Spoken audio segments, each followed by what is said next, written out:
Premier thème, pour une vraie valeur digitale client, avec Nicolas Lehérissier du groupe Renault, Renault Digital, donc entité du groupe. Et vous êtes directeur sales et marketing domain en anglais. J'ai francisé, anglicisé, j'ai un peu fait les deux. Pour la valeur digitale client, donc. Bonjour. Alors d'abord, je vais préciser effectivement si on arrive à avoir quelque chose de clair sur ma fonction. Je travaille effectivement pour le groupe Renault, en l'occurrence pour une filiale à 100% qui s'appelle Renault Digital, qui va fêter ses 2 ans. Mes fonctions, je suis d'une part directeur des activités sales et marketing pour Renault Digital. Et je suis également, depuis le début de l'année, le leader du groupe Stratégie Digitale, qui travaille pour donc, le développement de la stratégie digitale du groupe Renault.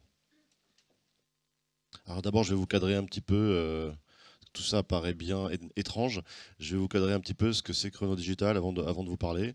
Ne portez pas trop d'importance finalement aux slides. Moi déjà, les slides, j'aime pas ça. Hein. J'aime pas qu'on me les assène, donc j'aime pas les asséner aux autres. Ce qui est surtout intéressant, c'est que de ce qu'on va partager, il y ait une interaction à la fin. C'est ça qui est le plus important. Donc déjà quelques éléments sur le groupe Renault. Parce que le groupe Renault, c'est un groupe industriel français qui fête ses 120 ans et qui a un grand discret quand même. Qui a un grand discret parce que c'est le leader européen du véhicule électrique. Co-leader entre guillemets au niveau mondial avec notre partenaire Nissan.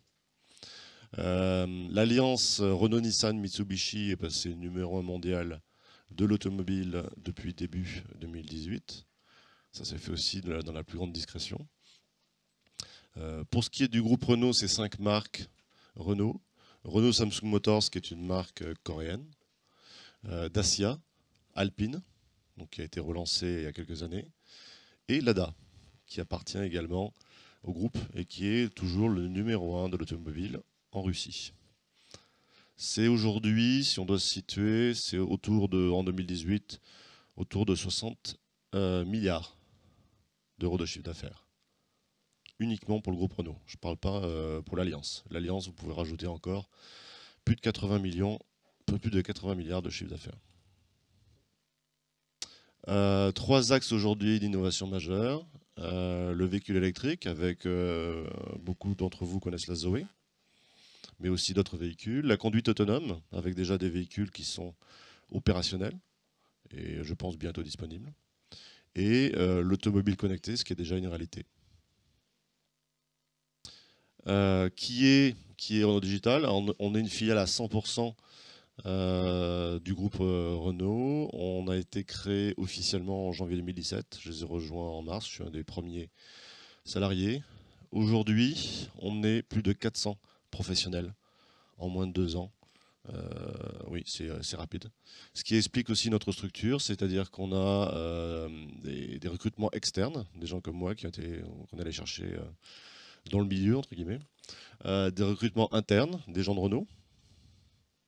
Et puis, pas mal aussi de partenaires externes, mais qui travaillent plutôt sur la longue durée avec nous. Beaucoup de compétences qu'on allait chercher parce qu'on est sur un marché quand même qui est compliqué pour aller recruter les bonnes compétences. Et puis un travail de certification également. On est reconnu comme entreprise aujourd'hui certifiante. On a une part de formation en digital qui est de plus en plus importante. 3 responsabilités majeures. La première, une responsabilité sur la roadmap digitale du groupe. La deuxième, sur le fait de pouvoir accueillir et retenir des compétences digitales que le groupe avait du mal à faire venir pour différentes raisons. Et puis la transformation digitale du groupe.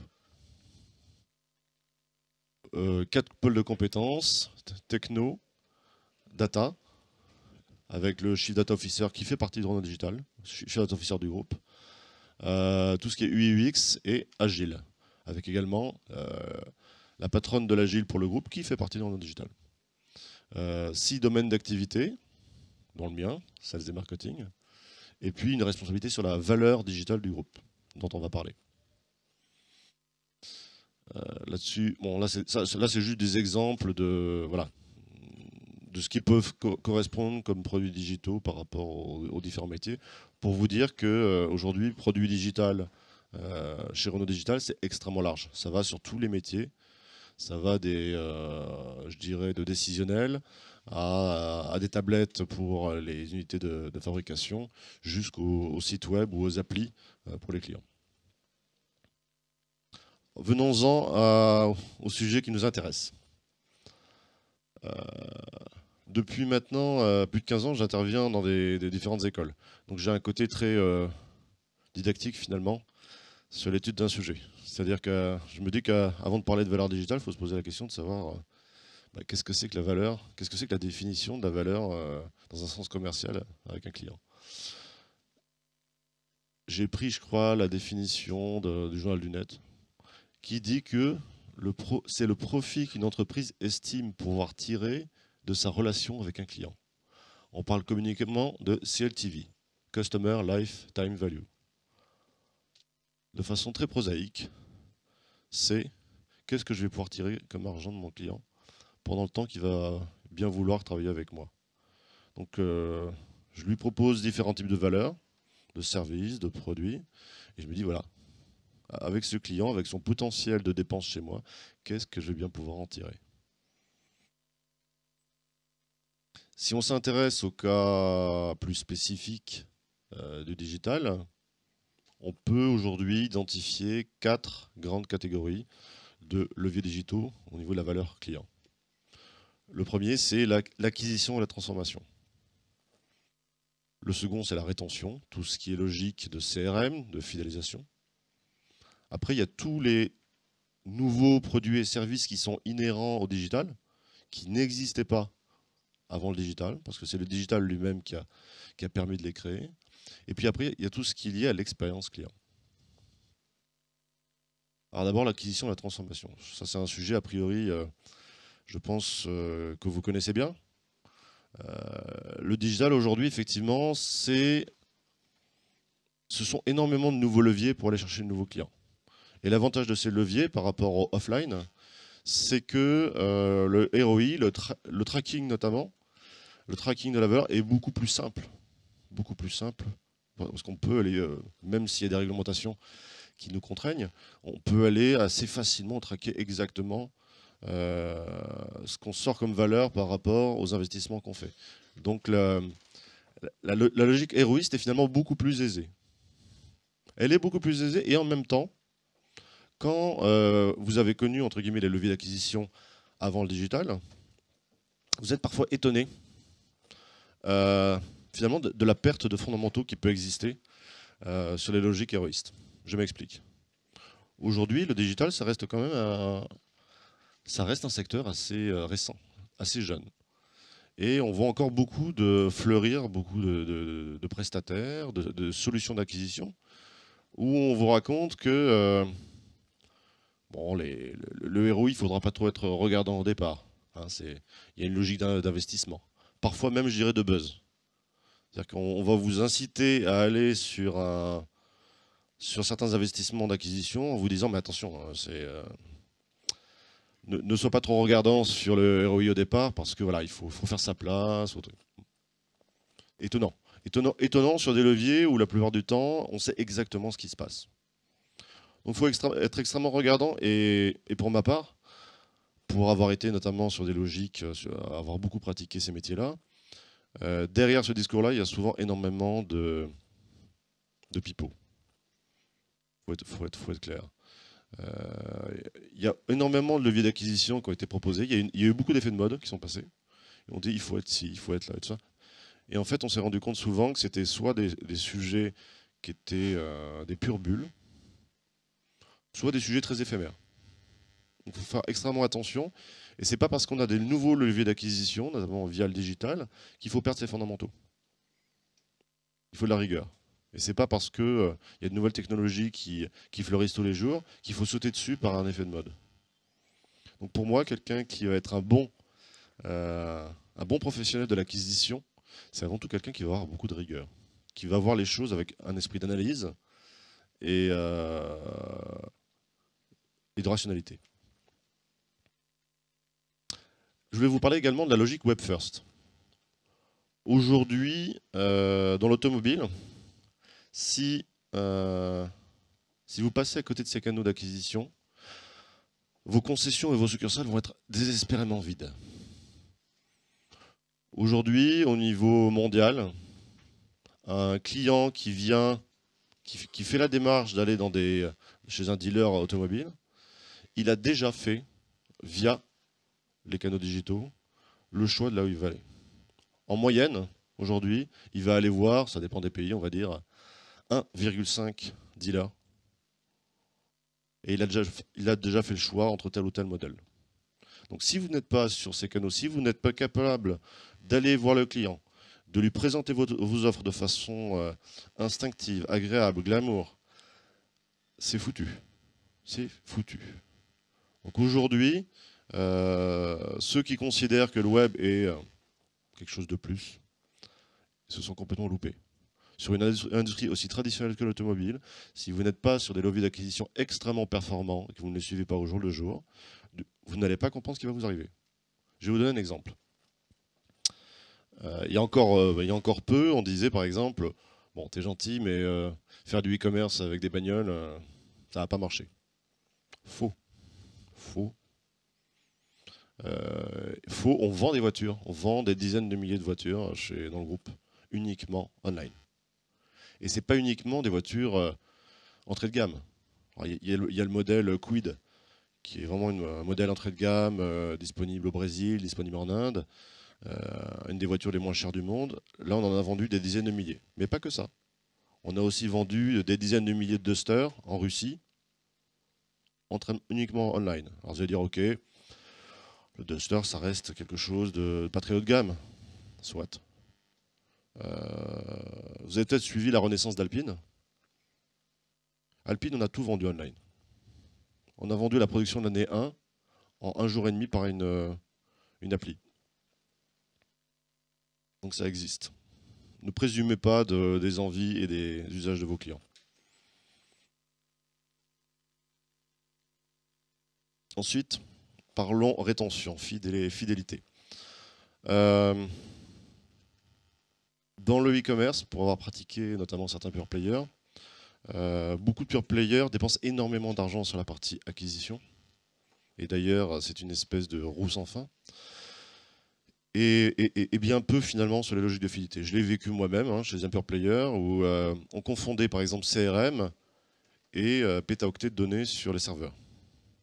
On croyait connaître le client. Et finalement, on allait chercher le client quand on commençait à le voir partir. Donc il ne faut pas attendre de s'approcher de la séparation pour aller chercher le client. Le client, il faut déjà bien le connaître. Et ce n'est pas uniquement avoir des pétaoctets de données. Et le client, il change. Le client, il évolue sans arrêt. Le client, il change de segment. Il est évolutif. Et il faut savoir anticiper ces évolutions. Le digital est une manne inespérée.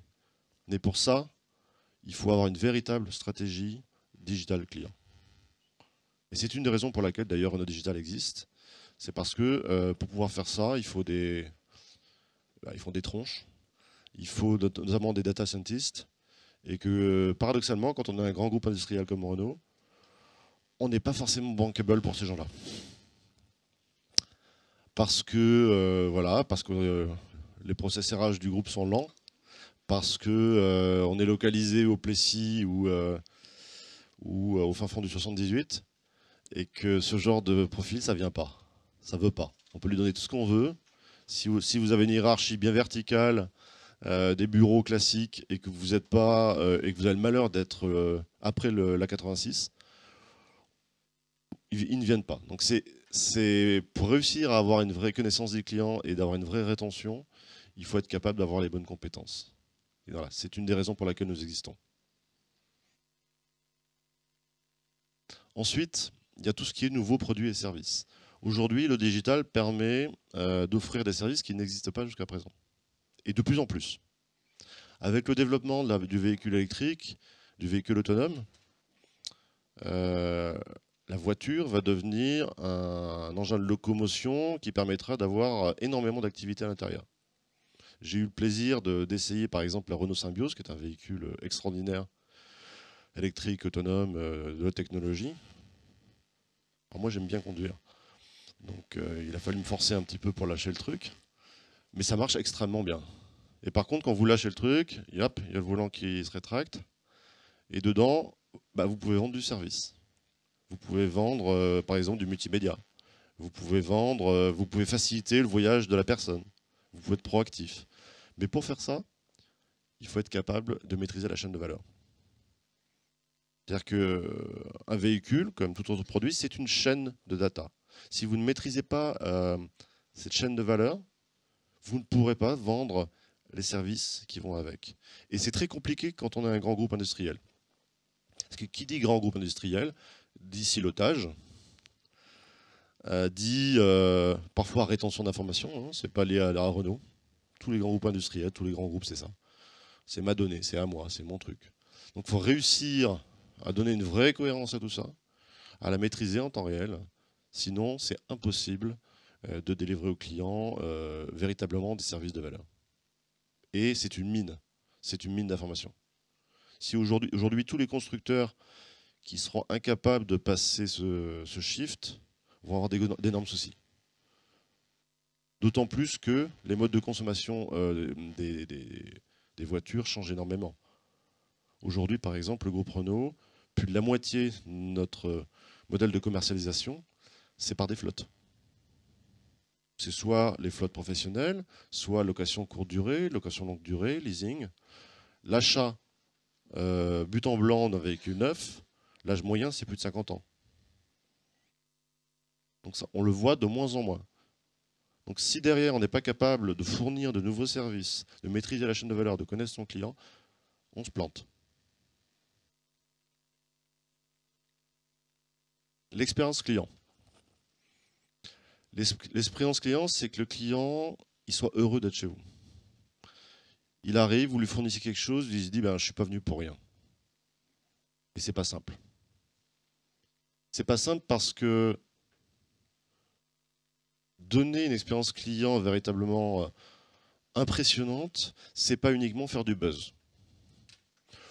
Le client, enfin, quand on parle d'expérience client, le client, ce n'est pas son chef, ce n'est pas la presse, ce n'est pas les influenceurs. Le client, c'est celui qui achète une bagnole. Le client, c'est celui qui achète vos produits. Et c'est très simple d'oublier ça. C'est lui qu'on doit impressionner. Et dans le digital, il y a beaucoup d'effets de buzz. Je me rappelle, alors je ne le citerai pas parce que ce serait pas sympa, mais c'est un copain à moi. Il y a quelques années, il vit à Singapour maintenant. Il avait lancé des startups, dont une où je l'avais un petit peu aidé. Et je vois qu'il est invité à un salon pour recevoir un prix. Je dis, ah, c'est super, je le contacte, on va pouvoir se voir. Il me dit, non, finalement, je viens pas. Je dis, tu reçois pas ton prix? En fait, non, je ferme ma boîte. Donc en fait, il avait réussi à impressionner avec son concept. Il a réussi à impressionner les journalistes, les organisateurs, le comité éditorial du salon. Mais par contre, son business n'était pas rentable. Il n'avait pas trouvé son client. Être business first, c'est pas uniquement une ligne sur un PowerPoint. Et impressionner ses clients, c'est avant tout connaître ses usages et connaître ce qu'il attend de vous. Moi, je suis très convaincu de l'intérêt dans une logique d'open innovation. Le premier à connaître le client, c'est lui-même. Le premier à construire une belle roadmap digitale, c'est le client. Le premier à savoir ce qui va lui faire un effet wow, c'est lui-même. Posez-lui la question. Le client n'est pas un numéro. Et aujourd'hui, il y a des outils digitaux qui permettent de le faire. C'est très simple. En 2 semaines, vous pouvez implémenter un outil qui va vous permettre de savoir ce qu'attend vraiment le client, ce qui va faire kiffer votre client. C'est simple, faites-le. Et le client, c'est pas que de la data. J'ai pas suivi le timing? C'est parfait. Génial.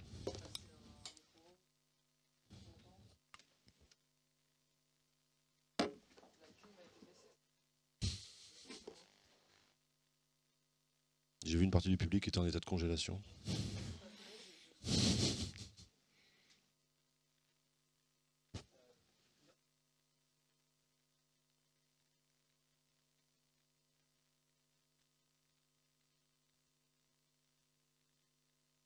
Alors pour une partie des raisons que je vais dicter, c'est-à-dire que pour pouvoir attirer déjà les bonnes compétences, il fallait avoir des process différents. Donc très proches, mais dans un lieu qu'on n'aurait pas forcément eu, avec des méthodes de management extrêmement plates, même limite hiérarchiques, avec aussi une grille salariale différente, avec des process RH où on est capable de recruter quelqu'un en moins d'un mois. Ouais.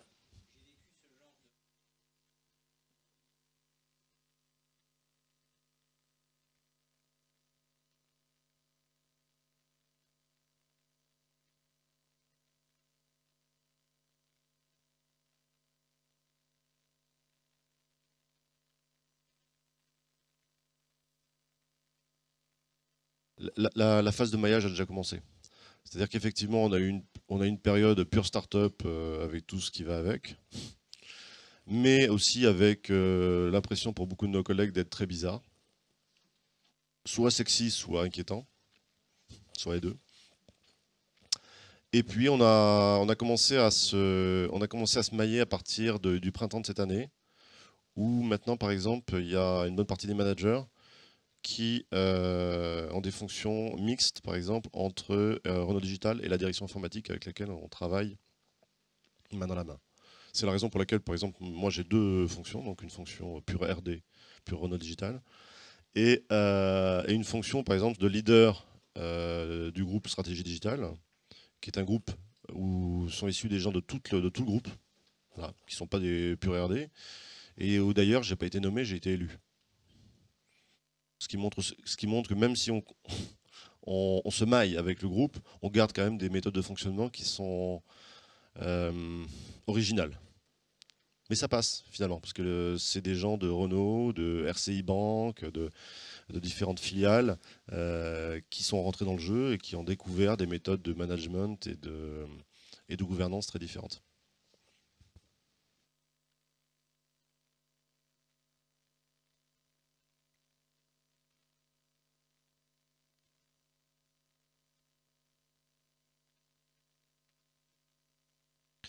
Alors, la première fois que j'ai fait ça, c'était en 2010. C'était à l'époque où j'étais directeur marketing de Oura.fr, le supermarché en ligne. On a été un peu concurrents peut-être il y a quelques années. Et en fait, j'étais arrivé chez Oura parce qu'en fait, ça faisait 2 ans et demi qu'ils étaient en train de perdre des parts de marché, du chiffre d'affaires, de la rentabilité, et qui venaient de lancer un nouveau site web qui avait été un crash industriel. Et mon premier réflexe était de me dire, ok, si ça coince, c'est qu'en fait, c'est qu'on a oublié le client.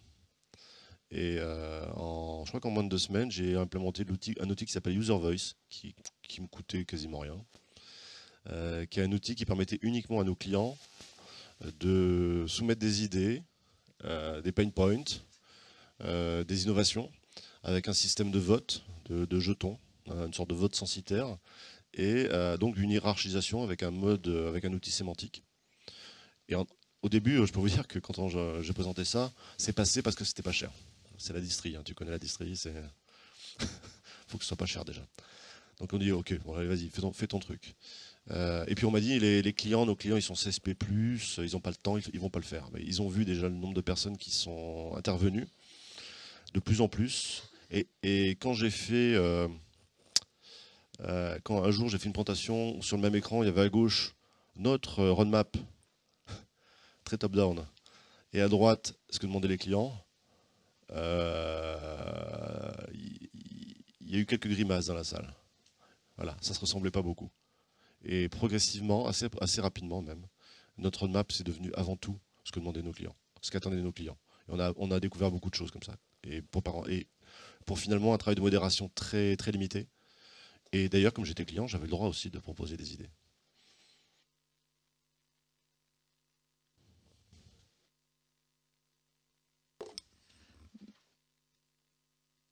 Pour vos clients, c'est à quelle fréquence que vous réalisez ces enquêtes, en tout cas quand vous dites que le client est au centre, pour le questionner sur ses besoins, sur ce qu'il attend? Alors, dans une logique d'open innovation, c'est tout le temps, c'est constant. C'est un renouvellement constant. Pour ce qui est du dialogue avec nos clients, il est aussi constant parce qu'en fait, Renault Digital a été créé en full agile. Donc que ce soit au niveau management, au niveau surtout création des produits digitaux, on est en méthode Scrum. Et donc, la méthode Scrum implique le fait qu'on travaille par itération et que sans arrêt, on est en train de mener des interviews auprès des clients et des différentes personas. Ce qui pose aussi beaucoup de contraintes parce que quand vous devez créer des produits qui vont être déployés sur X dizaines de pays, vous imaginez, à moins bien sûr de faire des raccourcis faciles, vous imaginez le travail qu'il y a à faire. Donc il y a un énorme travail d'interview perpétuel à faire sur les clients, sur tous les usages, toutes les features que vous allez leur proposer. D'ailleurs, c'est la première fois que j'avais fait ça, c'était aussi chez Aura, c'était en 2012. C'était pour le lancement de la première application de m-commerce alimentaire. Et on avait réussi à convaincre le DG que effectivement c'était une nouvelle méthode de travail qui permettait d'être véritablement efficace et proche du client. Il a dit OK. Et je me suis retrouvé à l'époque product owner. Et mais sans arrêt, j'allais voir les clients, les clientes, et on leur présentait des features, des modules, et à chaque fois on les retravaillait. Donc il y a bien sûr le travail qui peut exister en ponctuel de type études quantiques, Ali, études ethno, ça c'est utile, hein. Mais par contre, le fait d'être agile impose le fait d'être constamment en questionnement du client. Merci beaucoup, Nicolas. On peut vous applaudir pour la présentation.